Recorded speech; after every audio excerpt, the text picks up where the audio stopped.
Early Shabbat Shalom from Congregation Bet Tefillah here in Scottsdale, Arizona.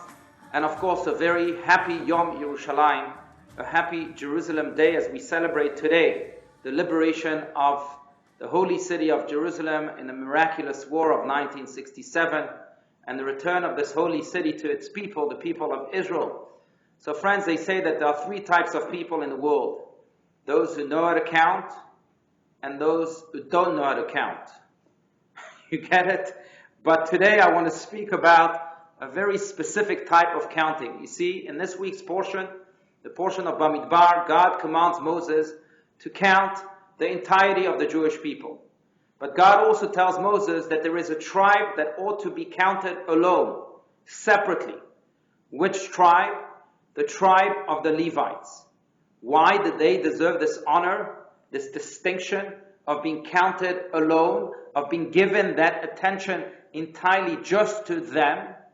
Because as the commentaries point out, the tribe of the Levites was the tribe that did not participate in the sin of the golden calf.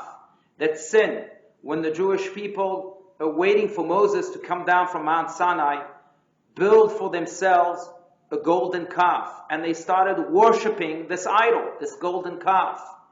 Many of them participated in the sin, but the tribe of the Levites stayed apart.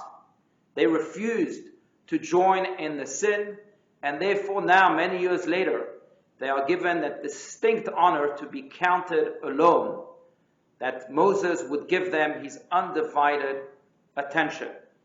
But the question, of course, is asked, 1 second, it wasn't just the tribe of the Levites that did not participate in the sin.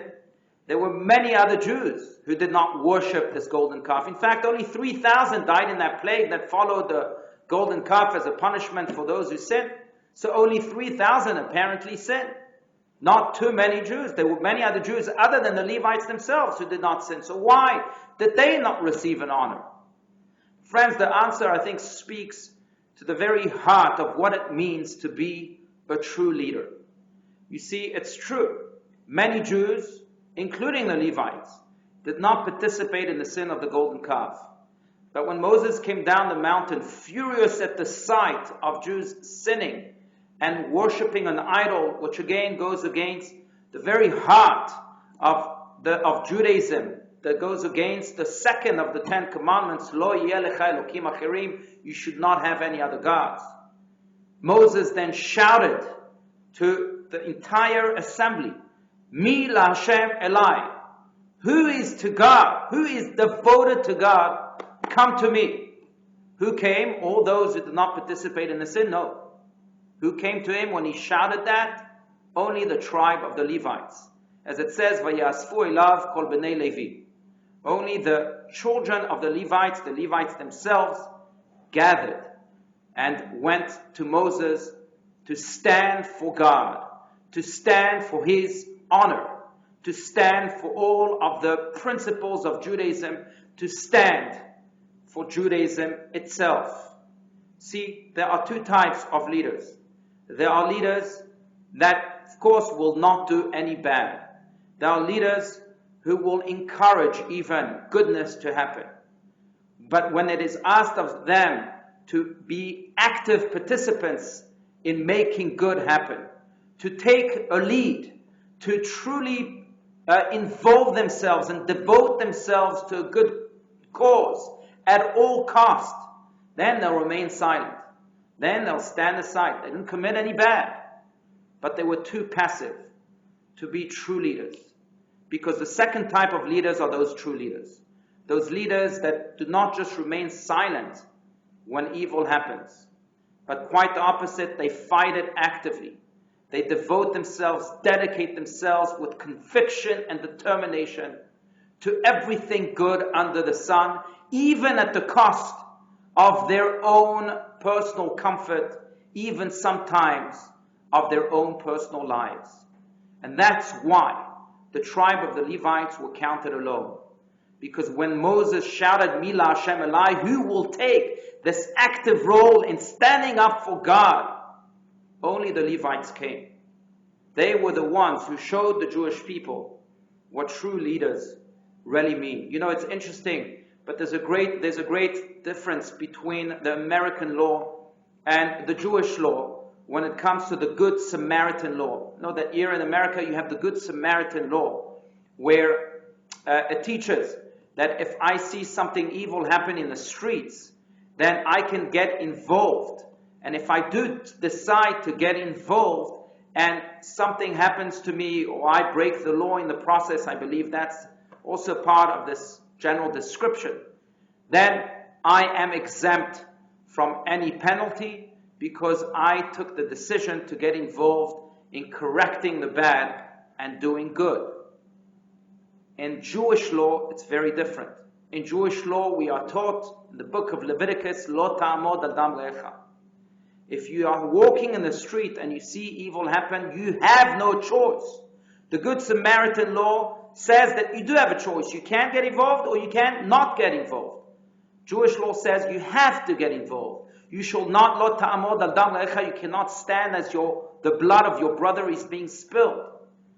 Judaism calls for an active participation in doing God's work in this world, in spreading goodness and kindness, in being true leaders that teach the world actively on how to be divine, how to do good, and how to letaken olam b'malchut shakai, how to engage in actions of tikkun olam, of repairing the world with God's governorship and kingship.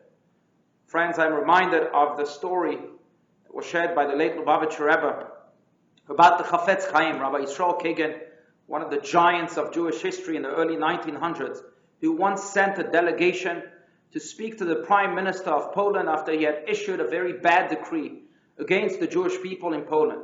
He asked this delegation, please do everything in your power to annul this decree, to speak to his heart. They went to see the Prime Minister of Poland. Their Polish was not as good as their Yiddish, so they had a translator, and unfortunately they failed in their mission. They came back to the Chafetz Chaim, to Rabbi Kagan, and they said to him, we're terribly sorry, we failed. Our Yiddish was good, but he didn't understand it, we needed an interpreter. They gave all sorts of excuses. And Rabbi Kagan asked them just one question. He said, fine, you say your mission failed, but did any one of you faint? Did anyone faint? And they said, no. He said, you see, if you had fainted, if you had been so disturbed by this decree that it would have caused one of you to faint and to actively show your agony, the Prime Minister may have changed his mind. Friends, Rabbi Kagan is again reminding us what the tribe of the Levites stood for and what a true leader stands for too. That in order to live life and be those leaders that God wants us to be, each in our own way, we too have to take an active stance for goodness, for kindness, for all of the divine values that we not only follow, but that we lead with our own actions. I think this lesson is particularly apropos in our COVID-19 era. Many of us have fallen into depression, into a sense of numbness. But it is incumbent upon each and every one of us to learn from these Levites, to learn from Rabbi Kagan and so many others, that goodness is needed in our world now perhaps more than ever. So please, friends, join us here at Congregation B'Tefillah. Take upon yourself a mitzvah. Take upon yourself an active role in Jewish life. Take upon yourself an active role in spreading goodness and kindness in the world. This is what is needed of us. Mila Hashem, when we hear this question today that is reverberating perhaps more than ever, who is to God? Let us answer, we are. I am to you, God. I will be your ambassador of goodness. I will be your instrument of kindness. Yes, I will be your beacon of light. Then, my friends, I have no doubt that with you and I and all of the true leaders out there that are and will become, our world will then emerge from this pandemic with true light and with true peace and redemption. May it happen speedily. Amen. Shabbat Shalom.